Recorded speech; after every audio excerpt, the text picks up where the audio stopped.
नमस्कार बच्चों, कैसे हैं बेटा आप सब। बेटा आज आपकी वर्कशीट नंबर 43 आई है हिंदी की, जिसमें कि प्रेमचंद जी के फटे जूते से ही गद्यांश लिया गया है। जैसा कि आप लोग पहले भी पढ़ चुके हैं कि लेखक हरिशंकर परसाई जी ने प्रेमचंद जी के जूतों की ओर इशारा करते हुए, उनको इंगित करते हुए समाज की जो कुरीतियाँ हैं, दिखावे की जो प्रवृत्ति है, उस पर व्यंग्य किया है। चलिए अब हम इसको पढ़ते हैं। चक्कर लगाने से जूता फटता नहीं है, घिस जाता है। कुंभन दास का जूता भी फतेहपुर सीकरी आने जाने में ही घिस गया था। कुंभन दास कौन थे? एक कवि थे बेटा। उन्हें बड़ा पछतावा हुआ था। किसे? कुंभन दास जी को। उसने कहा, आवत जात पनहिया घिस गई, बिसर गयो हरि राम। पनहिया मतलब जूतियाँ, हरि राम मतलब भगवान का नाम, बिसरना मतलब भूल जाना। कि आते जाते पैरों की जूतियाँ घिस गईं और भगवान का नाम लेना भी मैं भूल गया। और ऐसे बुलाकर देने वालों के लिए कहा था। बुलाकर देने वाले मतलब कि हमारे दरबार पर आओ तब तुम्हें कुछ मिलेगा। ऐसे बुलाने वालों के लिए उन्होंने बोला था जिनके देखे दुख उपजत है, कि जिन्हें देखने से ही दुख उपजता है, दुख होता है, परेशानी होती है, दिमाग खराब होता है। तिनको कर वो परे सलामा, उन्हें ही सलाम करना पड़ता है। कैसी मजबूरी है। चलने से जूता घिसता है, फटता नहीं है। लेखक फिर से प्रेमचंद जी के जूतों की ओर आ गया। फिर से उन्होंने उनके जूते को लेकर व्यंग्य करना शुरू कर दिया। तुम्हारा जूता कैसे फट गया? मुझे लगता है तुम किसी सख्त चीज़ को ठोकर मारते रहे हो। सख्त चीज़ मतलब जो रूढ़ियाँ पक चुकी हैं समाज में। कोई चीज़ जो परत दर परत सदियों से जम गई है, उसे शायद तुमने ठोकर मार मार कर अपना जूता फाड़ लिया।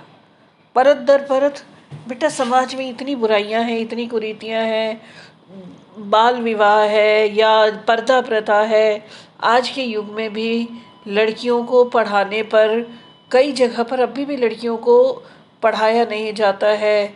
लड़कियों को दहेज के नाम पे जला दिया। ये कुरीतियां ही तो हैं कि अगर लड़की के माता पिता हैं तो वो दहेज देंगे, या ऊंच नीच जात पात है। कई जगह बहुत कम हुआ है पहले से, लेकिन फिर भी अभी भी कई जगह है। अमीरी गरीबी का भेदभाव, ये सब जो है परत दर परत जमा हुआ है लोगों के मन से, अभी पूरी तरह से ख़त्म नहीं हुआ है। तो तुम उसे सुधारने की कोशिश कर रहे हो, यानी कि उस ऐसे जो परत दर परत जम गई हैं उनको ठोकर मारकर तुमने अपना जूता फाड़ लिया होगा। कोई टीला जो रास्ते पर खड़ा हो गया था। टीले क्या बेटा? परेशानियाँ, बुराइयाँ, मतलब जो जम चुकी हैं, जो अपने पैर पसार चुकी हैं, बुराइयाँ, परेशानियाँ, उसको टीला कहा गया है, मुसीबतों को। तुम समझौता नहीं कर सके। क्या तुम्हारी भी वही कमजोरी थी जो होरी को ले डूबी? होरी जो है बेटा, गोदान उपन्यास जो था प्रेमचंद जी का, उसका एक पात्र था। वही नेम धर्म वाली कमजोरी, नेम धर्म यानी कि कुछ ना कुछ नियम धर्म की कमजोरी। नेम धर्म उसकी भी जंजीर थी, यानी कि जब कोई नेम धर्म रखता है इंसान तो वो जंजीरों का काम हो जाता है कि भाई मैं ऐसा नहीं करूँगा, ये मेरा नियम है। मगर तुम जिस तरह मुस्करा रहे हो उससे तो यही लगता है कि शायद नेम धर्म तुम्हारा बंधन नहीं था, इसमें तो तुम्हें खुशी मिलती थी, तुम्हारी मुक्ति थी।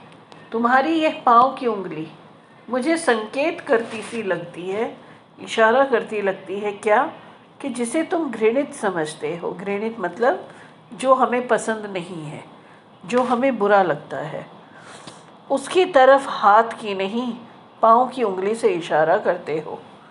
लेखक कहते हैं कि तुम्हारी इस उंगली को देखकर ऐसा महसूस होता है जैसे तुम ये कहना चाहते हो कि जो चीज़ हमें पसंद नहीं है, जो घृणा के योग्य है चीज़, उसकी ओर हम हाथ से इशारा ना करके पैर की उंगली से इशारा करते हैं। तो आप लोगों ने ये अगर समझा हो बेटे बहुत अच्छे से, तो लेखक ने फिर से समाज की जो बुराइयां थी, जो रीति रिवाज अपने पैर जमा चुके हैं, उन सब की ओर व्यंग्य किया है कि ये समाज में पसरे हुए हैं और इनको दूर करने के चक्कर में प्रेमचंद जी ने जो अपनी लड़ाई लड़ी, अपनी कविताओं में उस समाज को उजागर किया था। और इतने बड़े लेखक होने के बावजूद भी उनके पास पर्याप्त साधन नहीं थे, इतना पैसा नहीं था कि वो जूते खरीद पाते। तो चलिए बेटा, अब हम प्रश्न उत्तर कर लेते हैं आपके। तो आपका पहला प्रश्न है, फतेहपुर सीकरी आने जाने में किसका जूता घिस गया था? तो पहली लाइन में ही जवाब लिखा है, कुंभन दास का जूता फतेहपुर सीकरी आने जाने में घिस गया था। प्रश्न 2, किस चीज़ पर जूते से ठोकर मारने के कारण प्रेमचंद का जूता फट गया था? तो किसी सख्त, यहाँ पर गलत लिखा हुआ है, शख्स नहीं, सख्त चीज़ के टीले को ठोकर मारने के कारण प्रेमचंद का जूता फट गया था। प्रश्न 3, वह कौन सी चीज़ें थीं जो सदियों से परत दर परत जमकर समाज में टीले के रूप में निर्मित हो गए थे? तो उत्तर है, सामाजिक कुरीतियाँ, जाति, प्रथा, दिखावा इत्यादि सदियों से परत दर परत जमकर समाज में टीले के रूप में निर्मित हो गए थे। प्रश्न 4,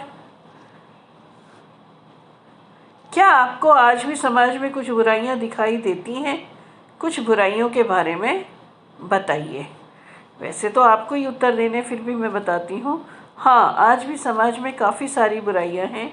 जैसे स्त्री अभी भी समानता के लिए संघर्ष कर रही है, दिखावे की प्रवृत्ति, जात पात के आधार पर समाज का बंटवारा इत्यादि। प्रश्न 5 है, लेखक के अनुसार प्रेमचंद किसकी तरफ पैर की उंगली से इशारा करते थे? तो उत्तर, लेखक के अनुसार जो चीज़ घृणित हो अर्थात पसंद ना हो उसकी तरफ प्रेमचंद पैर की उंगली से इशारा करते थे। तो आज की हमारी वर्कशीट हमने पूरी कर ली है बेटा। इस वर्कशीट को आप अच्छे से सुने, समझें और अपनी अपनी नोटबुक्स में करें। आशा करती हूँ आप सभी को ये वर्कशीट बहुत अच्छे से समझ में आई होगी। अब आपकी जो अगली वर्कशीट आएगी, उस वर्कशीट में हम लोग आप लोगों के साथ फिर से बात करेंगे, फिर से मिलेंगे।